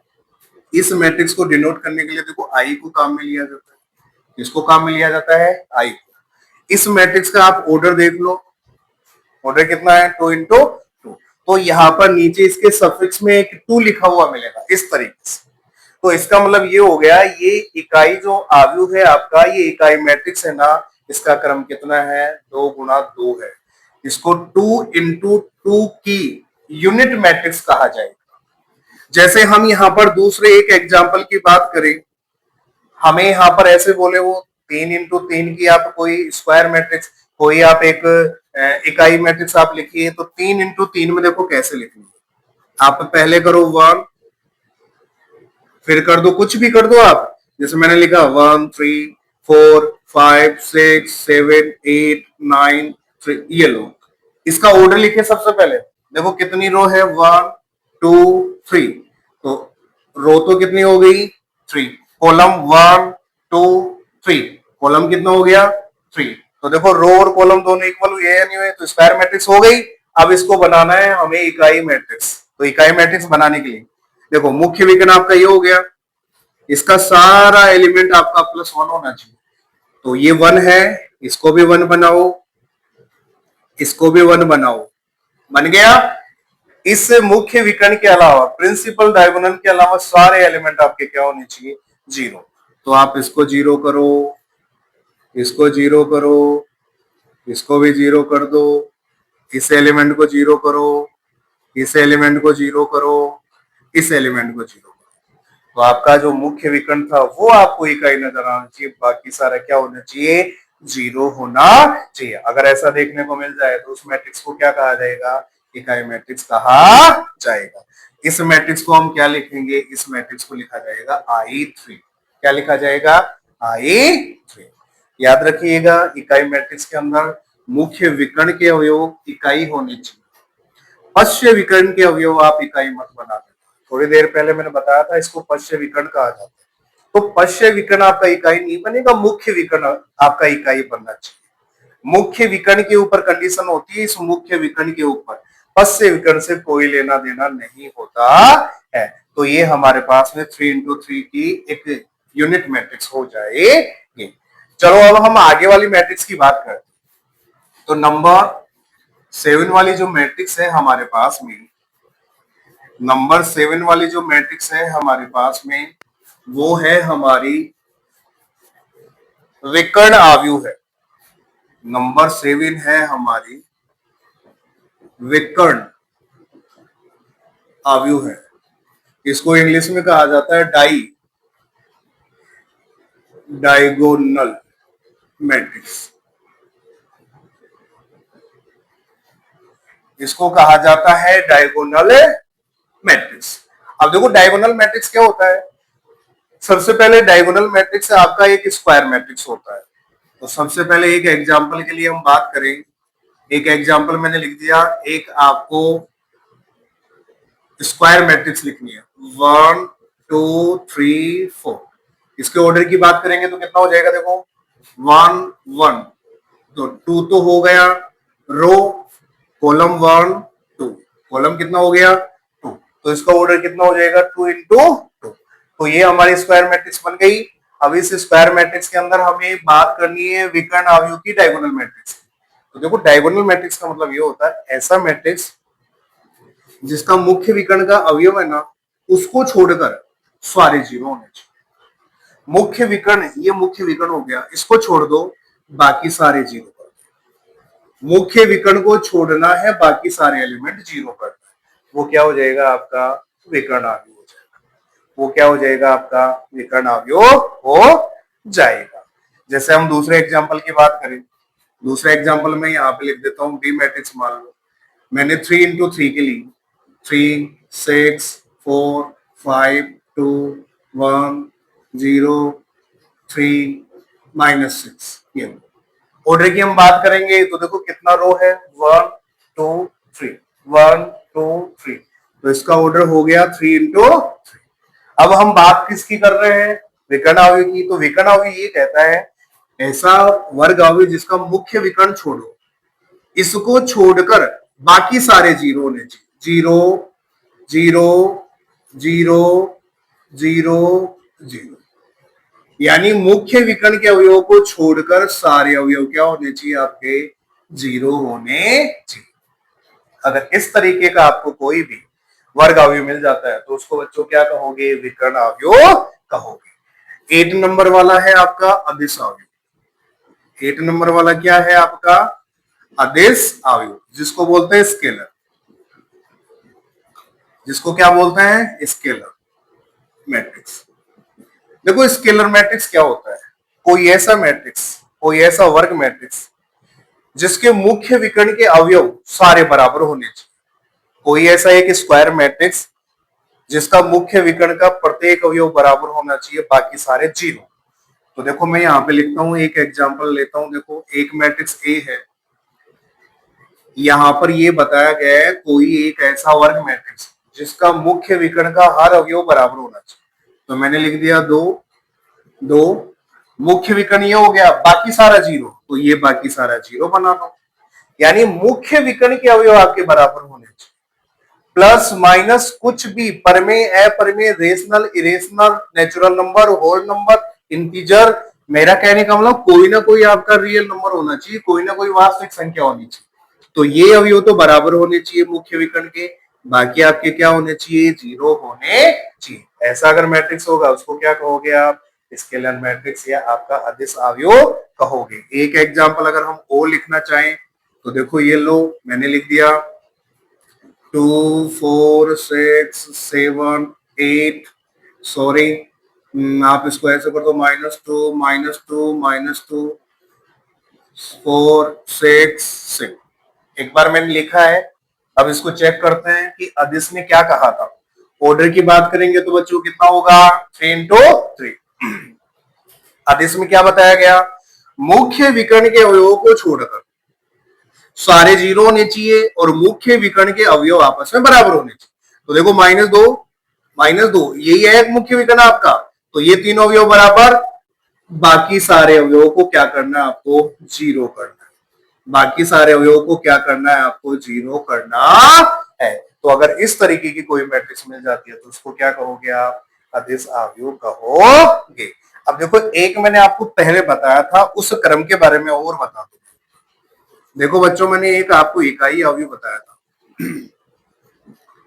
इकाई अवयव मैंने क्या कहा था, कोई ऐसा अवयव, कोई ऐसा वर्ग अवयव जिसका मुख्य विकर्ण का अवयव इकाई होना चाहिए, बाकी सारा चाहिए। इसका एग्जाम्पल मैंने आपको लिख के बताया था, जैसे ए मैट्रिक्स है, मैंने लिखा 1 0 0 1 1 0 0 1, ये आपका एक इकाई मैट्रिक्स जिसको यूनिट मैट्रिक्स कहा था।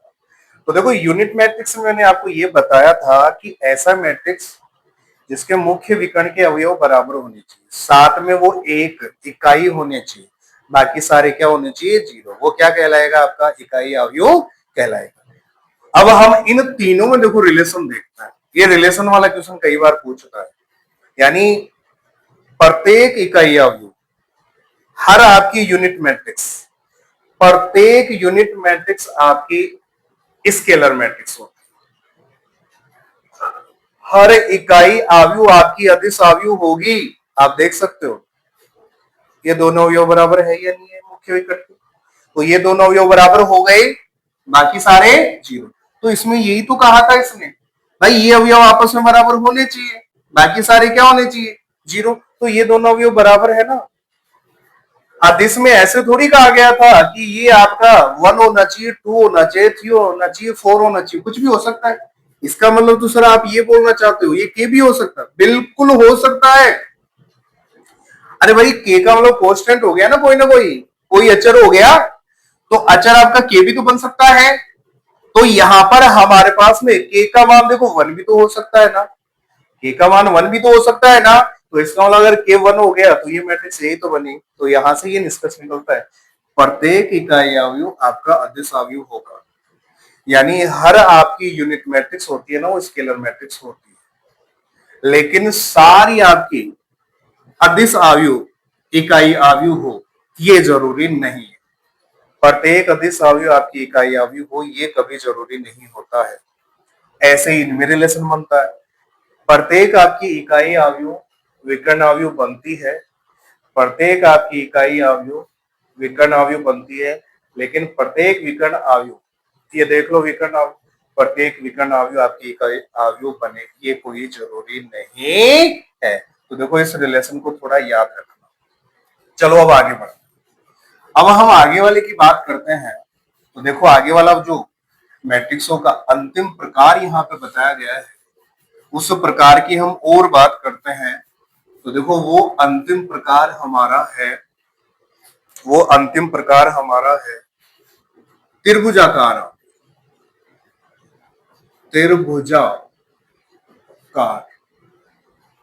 त्रिभुजाकार त्रिभुजाकार आगे इसको कहा जाता है ट्राई एंगुलर, ट्राइएंगुलर मैट्रिक्स। त्रिभुजाकार मैट्रिक्स, त्रिभुजाकार मैट्रिक्स या हमारा त्रिभुजाकार अवयव देखो क्या होता है। ये अवयव हमारा दो प्रकार का होता है। इसके बच्चों दो प्रकार बताएंगे। पहला प्रकार है ऊपरी त्रिभुजाकार अवयव है। पहला इसका प्रकार ये बताया गया है ऊपरी त्रिभुजाकार अवयव, इसको कहा जाता है अपर ट्राई एंगुलर मैट्रिक्स, अपर ट्राइएंगुलर मैट्रिक्स। तो देखो ये ऊपरी त्रिभुजाकार अवयव अपर ट्राइएंगुलर मैट्रिक्स क्या होती है। सबसे पहले देखो क्या होता है, इसमें ये बताया गया है कि हमारी ऊपरी त्रिभुजाकार मैट्रिक्स जो होती है ना, एक वर्ग मैट्रिक्स होती है। सबसे पहले ये बताया उस वर्ग मैट्रिक्स के अंदर हमारा जो मुख्य विकर्ण होता है, उस मुख्य विकर्ण के अवयवों के नीचे वाले जो सारे अवयव होते हैं, वो नीचे वाले सारे अवयव आपके जीरो होने चाहिए। ऊपरी त्रिभुजाकार अवयव के अंदर यह बताया गया है मुख्य विकर्ण के नीचे के सारे अवयव जीरो होने चाहिए। देखो मैंने क्या कहा, जैसे मैं ये मैट्रिक्स कहूं, मैंने यहां पर मैट्रिक्स ए लिखी 1 2 3 4, ये लो, इसका ऑर्डर मैंने 2 into 2 लिख दिया। यानी एक वर्ग मैट्रिक्स है। ये वर्ग मैट्रिक्स आपकी ऊपरी त्रिभुजाकार मैट्रिक्स कब बनती है, जब इस मैट्रिक्स के मुख्य विकर्ण, ये रहा मुख्य विकर्ण, इस मुख्य विकर्ण के नीचे के सारे अवयव, ये मुख्य विकर्ण है, इसका नीचे वाला जितना भी अवयव होता है, नीचे आने वाले अवयव, ये अवयव ये सारे जीरो होने चाहिए। अगर मुख्य विकर्ण के नीचे के सारे अवयव आपको देखने को जीरो मिल जाए और इस तरीके से आपको एक त्रिभुज सा बनता हुआ प्रतीत हो जाए, तो बच्चों याद रखना वो आपकी क्या कहलाती है, ऊपरी त्रिभुजाकार मैट्रिक्स कहलाती है, अपर ट्राइएंगुलर मैट्रिक्स कहलाती है। यानी हमारा जो प्रिंसिपल डायगोनल होता है उसके नीचे के सारे एलिमेंट क्या होने चाहिए, 0। जैसे मैं एक एग्जांपल और लिखना चाहूं यहाँ पर, तो देखो हमने मैट्रिक्स लिखी 1 2 3 4 5 6 7 8 9। ऑर्डर कितना है बच्चों, 3 इंटू 3। तो देखो आपका मुख्य विकर्ण ये हो गया, देखो ये रहा मुख्य विकर्ण, ये हो गया। तो इस मुख्य विकर्ण के नीचे के सारे ये सारे 0 होने चाहिए, ये सारा एलिमेंट आपका 0 होना चाहिए। जैसे ये एलिमेंट सारा बनेगा तो आप यहां पर आंखें खोल के देखोगे, आपको एक ऊपर ट्रायंगल बना हुआ नजर आएगा। ये ऊपर आपका एक ट्रायंगल बन रहा है, नहीं बन रहा है ना। इस तरीके की अगर कोई भी आपको वर्क मैट्रिक्स देखने को मिल जाए तो उसको क्या कहोगे, ऊपरी त्रिभुजाकार आव्यूह या अपर ट्रायंगुलर मैट्रिक्स। इसका देखो दूसरा टाइप क्या होता है, निचली निचली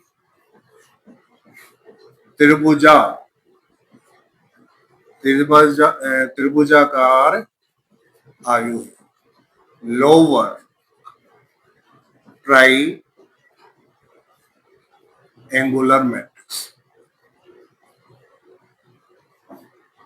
लोअर ट्राइएंगुलर मैट्रिक्स इसमें उल्टा होता है, यानी ऐसा वर्ग मैट्रिक्स जिसमें मुख्य विकर्ण होता है ना, उसके ऊपर वाले सारे अवयव 0 होने चाहिए। मेरा कहने का मतलब है, अगर मैं यहां पर कोई एग्जाम्पल की बात करूं तो मैंने ये कहा मैट्रिक्स ए है 1 2 3 4, ये एक वर्ग मैट्रिक्स हो गई 2 इंटू 2 ऑर्डर। तो ये हो गया इसका मुख्य विकर्ण। तो इस मुख्य विकर्ण के ऊपर वाले सारे अवयव करने चाहिए, ऊपर। तो ये मुख्य विकर्ण आपका ये हो गया, देखो ये रहा, ये आपका मुख्य विकर्ण हो गया। इसके ऊपर वाले सारे अवयव 0 करने, ऊपर वाले सारे अवयव 0 करोगे तो देखो आपको यहाँ पर एक त्रिभुज बनता हुआ सा दिखाई देगा। यानी upper triangular lower triangular matrix के अंदर ये कहा जाता है कि आपको प्रिंसिपल डायगोनल के ऊपर वाले एलिमेंट सारे 0, तो वो क्या कहलाएगी, आपकी अपर लोअर ट्राइंगुलर मैट्रिक्स कहलाएगी। यानी हम अगर इसका एक एग्जांपल और लिखे, जैसे मान लो सेकंड वाला एग्जांपल हम लिखने की कोशिश करें, तो देखो यहाँ पर है 1 2 3 4 5 6 7 8 9, ऑर्डर है 3 इंटू। तो हमें इसे बनाना है निचली त्रिभुजाकार आव्यूह, लोअर ट्राइएंगुलर मैट्रिक्स। तो आपको प्रिंसिपल डायगोनल मुख्य विकर्ण के ऊपर जाना है। तो मुख्य विकर्ण तो देखो आपका ये रहा, तो इसके ऊपर वाले सारे अवयव 0 बनाना है। तो इन अवयवों को बेटा एलिमेंट को 0 बनाना है। अगर ये सारे एलिमेंट आपकी 0 बन गए तो ये मैट्रिक्स कौन सा बन जाएगा, निचली त्रिभुजाकार आपका मैट्रिक्स बन जाएगा। तो इस तरीके से हम इस मैट्रिक्स के सारे प्रकारों के बारे में अच्छे तरीके से यहाँ पे इस YouTube में क्लास के अंदर मैं आपको बताता हूँ। तो मैं आपसे ये उम्मीद करता हूँ कि मैंने आपको जो बताया यहाँ पर आपको अच्छे से समझ में आया होगा। अगर किसी भी टॉपिक में यहाँ पर किसी भी प्रकार में अगर कोई प्रॉब्लम आती है या आपको नहीं समझ में आ रहा है तो आप जरूर कमेंट बॉक्स में उसके बारे में लिख के बताइए, मैं वापस आपको बताऊंगा। और मेरे अगले क्लास के अंदर मैं इससे आगे दो मैट्रिक्सों की समानता के बारे में बताने वाला हूँ, यानी हमारी दो मैट्रिक्स परस्पर बराबर कब होती है उनके बारे में मैं यहाँ पर चर्चा करने वाला हूँ। तो मेरी उस क्लास को आप देखने के लिए मेरे चैनल को, जिसका नाम मैंने आपको स्टार्टिंग में बताया था @मोनू विकास 88, इसको आप सब्सक्राइब कर लीजिएगा। तो आपको मेरी इस टॉपिक से संबंधित जितनी भी क्लासें हैं आपको वहां पर पूरी एक प्लेलिस्ट के अंदर मिल जाएगी। तो उम्मीद करता हूं आपको ये समझ में आया होगा। आने वाली क्लास के अंदर बिल्कुल इसी तरीके से जोर और शोर से अब दो मैट्रिक्सों के समानता के बारे में यहाँ पर बात करेंगे। तब तक आप इन बताई गई बातों को बढ़िया तरीके से आप देखिए, समझिए। मेरी ओर से और मेरे YouTube चैनल की ओर से धन्यवाद।